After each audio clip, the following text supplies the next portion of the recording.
Tudo bem, vamos lá. É isso aí. Hoje eu queria comentar algo de muito importante aqui, que é o seguinte, né? Tem uma frase de São José Maria Escrivá que é muito citada pelo mundo afora, que é a seguinte, né? Faz o que deves, está no que fazes. E eu quero justamente falar a respeito de um vício oposto ao faz o que deves, está no que fazes, e que parece meio inusitado de ser colocado como oposto ao faz o que deves, está no que fazes, que é a vaidade. Porque geralmente a gente opõe a este fazer o que se deve fazer e estar no que se está fazendo, o quê? A preguiça. É ou não é? Vamos dizer, inatividade. Então a gente coloca como oposto a algo que pareceria ser uma espécie de evocação à diligência, não é isso? Como sendo este vício específico da vaidade, né? No entanto, esse vício específico da preguiça, né? Perdão. No entanto, a gente pode opor, no fundo, a vaidade. Por quê? Porque, veja, essa semana eu recebi um relato, uma partilha aqui, e que me fez ficar pensando, não sobre essa pessoa específica, porque é uma pessoa muito virtuosa, que eu conheço pessoalmente, de fato, né? Inclusive, enfim, pessoa muito, muito boa, mas, veja só, eu fiquei pensando em quantas vezes eu mesmo aqui na minha vida, né, não fiz isso com a minha rotina, né? Imagina só, né? A vida adulta exige de nós certos compromissos que são inadiáveis. O trabalho, o cuidado com a família, os filhos, a responsabilidade com as coisas da casa e assim por diante. E todas essas coisas, elas são olhadas, são vistas por nós como uma espécie de empecilho para a realização de certas coisas que nós vemos como sendo urgentes, como sendo coisas que nós precisamos fazer naquele momento, né? Oi, meu bem, tudo bem? Por exemplo, eu tenho em casa, então, uma esposa, tenho 3 filhos e eu olho para minha casa, para minha rotina, para o meu trabalho e digo o seguinte: puxa vida, eu queria ter mais tempo para estudar, né? Porque se eu estudasse mais, eu conseguiria me dedicar melhor ao trabalho, fazê-lo melhor, né? Isso. E, veja, talvez até dar aulas melhores e assim por diante eu precisava de mais tempo, mas eu não tenho, porque o meu estado de vida exige que eu assuma determinados compromissos e, puxa vida, né? Me dedique a eles necessariamente sem que, né, eu os adie para que eu estude mais, me dedique mais aos estudos e coisas do tipo. Ou, né, puxa vida, né, eu preciso cuidar da minha casa, eu preciso lidar com as crianças, com o marido, eu queria ter mais tempo para rezar, mas eu não consigo rezar o tanto que eu queria ter mais tempo para a vida de oração, mas eu não tenho tido tanto tempo para a vida espiritual. Ou, puxa vida, o trabalho tem me exigido bastante, eu tenho precisado fazer horas extras, eu tenho trabalhado aos finais de semana, eu não tenho tido tempo para rezar como eu gostaria, eu não tenho tido tempo para estudar como eu gostaria, eu não tenho conseguido me dedicar aos amigos, às pessoas que eu gostaria de me dedicar, eu não consigo ler os livros que eu gostaria de ter lido e assim por diante. Puxa vida, se eu tivesse mais tempo, né? Se eu conseguisse fazer as outras coisas, isso vai gerando no nosso coração uma espécie de tristeza em relação ao nosso estado de vida e aos nossos compromissos atuais. Qualquer um que tenha passado por isso pode dar testemunho e dizer, é assim ou não é? Veja, a gente fica pensando no que nós gostaríamos de fazer, olhamos para a nossa rotina e para o nosso estado atual de coisas com certo desânimo, e esse desânimo em relação ao estado atual das coisas e o que nós precisamos fazer naquele exato momento gera em nós uma espécie de desânimo. É isso? Puxa vida, que tristeza, né? Não consigo fazer o que eu gostaria de fazer. Uma pena. É sempre uma pena, né? Uma pena. Como se a rotina e o trabalho e os estudos e a vida cotidiana e o diário, né, o comum, o ordinário da vida, fosse uma espécie de maldição, entende? Hã? Dito assim parece muito pesado, mas é basicamente isso que passa pela nossa cabeça. Entende? Se eu tivesse mais tempo, puxa vida, eu queria ter mais tempo, mas isso aqui me atrapalha. Como se a rotina, o cotidiano, a família, o trabalho, enfim, os deveres normais, corriqueiros da vida, fossem um impedimento para realizar o que na verdade nós deveríamos estar fazendo. Porque na nossa cabeça o que eu deveria estar fazendo, na minha cabeça o que eu deveria estar fazendo era estudar, era ler mais, era rezar mais. Entende ou não?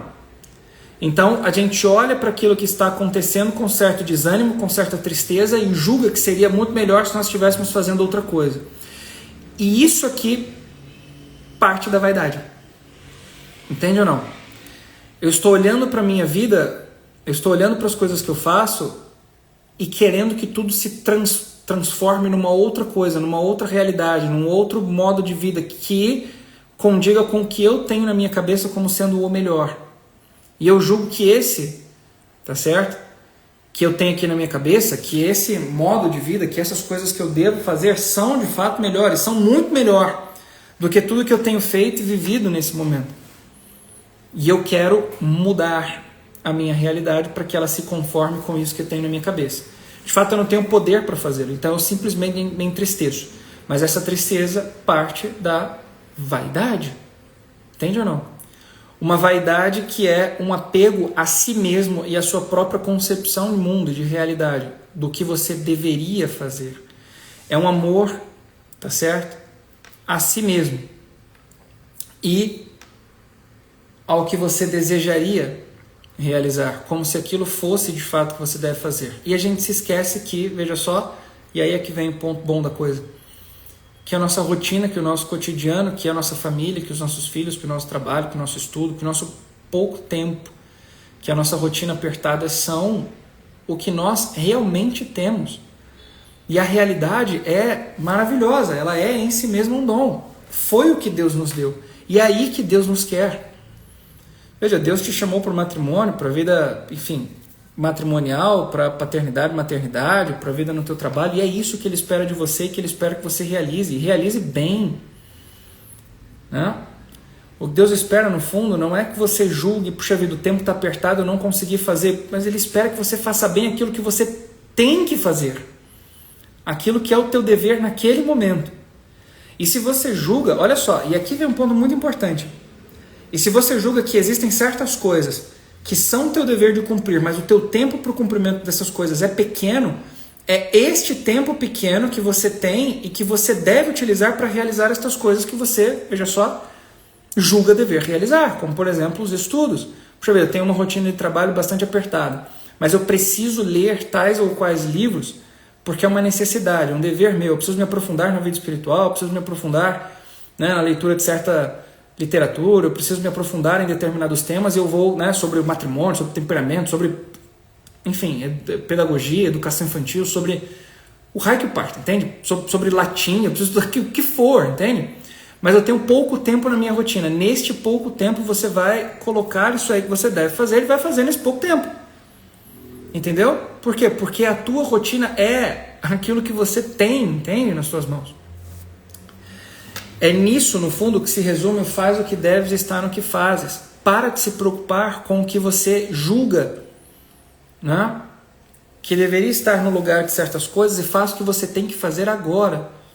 Cumpra bem o teu trabalho, cumpra bem aí, né, a tua rotina com os teus filhos, cumpra bem a organização da casa, faça muito bem isso aí que você deve fazer agora, nesse momento.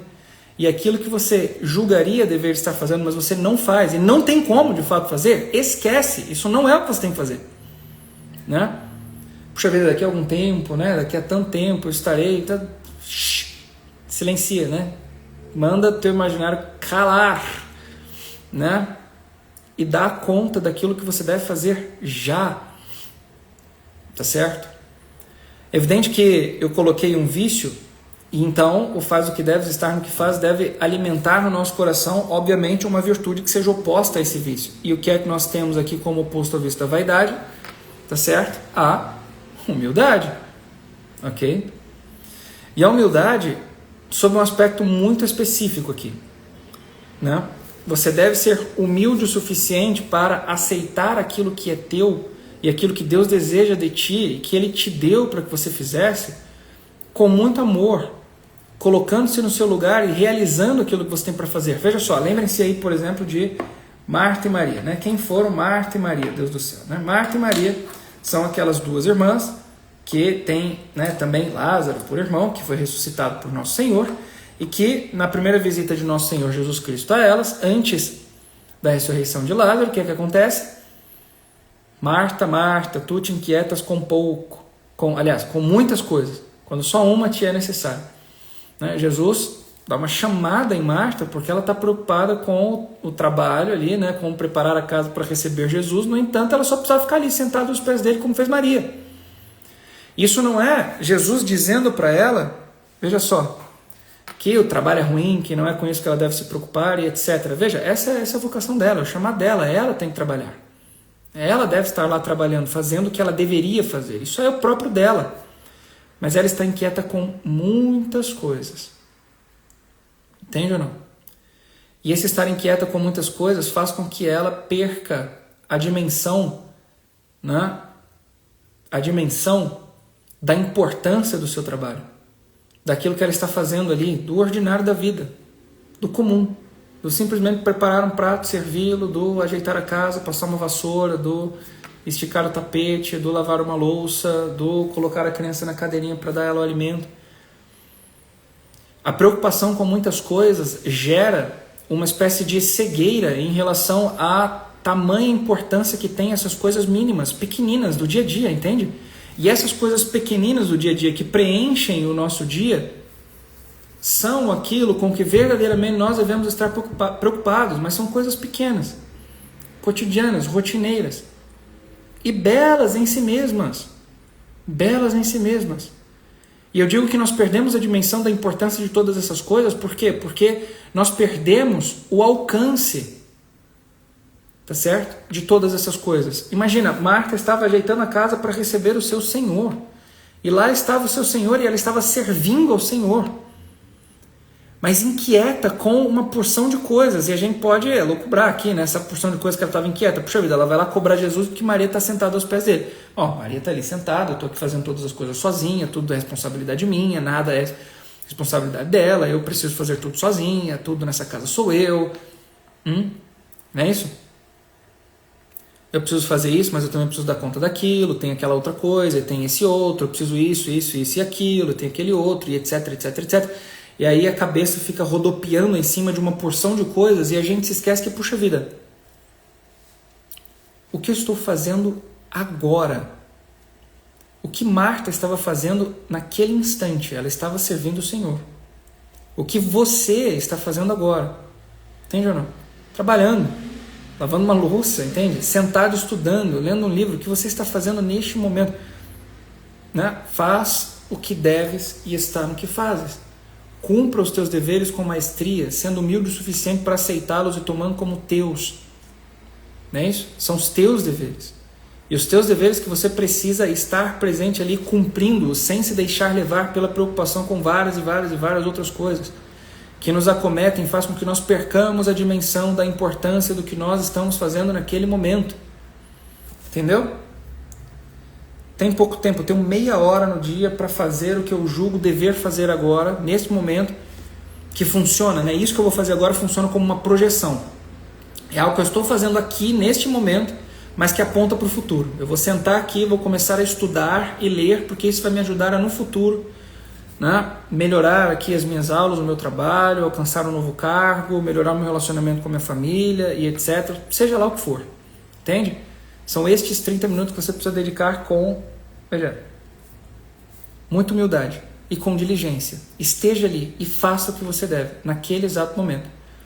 Compreendeu ou não? Sem se deixar levar pela vaidade, julgando que você sabe o que é melhor ou o que você deveria, no fundo, estar fazendo, que você deveria abandonar tudo. Porque, veja só, né, as pessoas se deixam levar pela vaidade e acabam abandonando as coisas que deviam fazer, né, julgando que vão alcançar coisas muito melhores, quando no fundo só o abandono gera para ela uma perda enorme. Ela não consegue fazer mais nada, ela só perdeu ali e ponto, acabou. Ela só se perdeu e acabou. Né? Outro dia vieram conversar comigo dizendo que, né, tinham largado o emprego porque o sonho era fazer uma outra coisa. Tá certo? E aí o que me vem à cabeça imediatamente foi: meu querido, me diz aqui uma coisa. Você largou e você já tem uma troca imediata, né, de profissão, imediatamente você já está assim, acabou, me demiti ali, pronto, vamos embora, já vou começar aqui agora. Ah, não, então por que largou? Entende ou não? A coisa é uma projeção. Faz o que deves, está no que fazes agora e construa no pequeno tempo que você tem a possibilidade no futuro, em outra coisa, mas o que você tem agora é o que você deve fazer. Entendeu ou não? Porque esse é o meio do teu crescimento em virtude, e esse é o meio do teu crescimento em amor a Deus e em vida espiritual. Esse é o meio de agradar a Cristo. Ele fazia muito bem todas as coisas. Isso é o que é dito de nosso Senhor. E é isso que deve ser dito de você também. Tá bom? Obrigado pela tua atenção nesses 15 minutos aqui. Um forte abraço. Fique com Deus. Tá certo? Eu tenho colocado todas essas lives aqui no YouTube. Se você está vendo no YouTube, se inscreva aí no canal, deixa o teu like, comenta aqui e você compartilha também com os teus amigos, tá bem? Essa live aqui, para quem você julgar que ela pode ajudar. Obrigado pela tua atenção, um abração. Fique com Deus. Até a próxima. Tchau.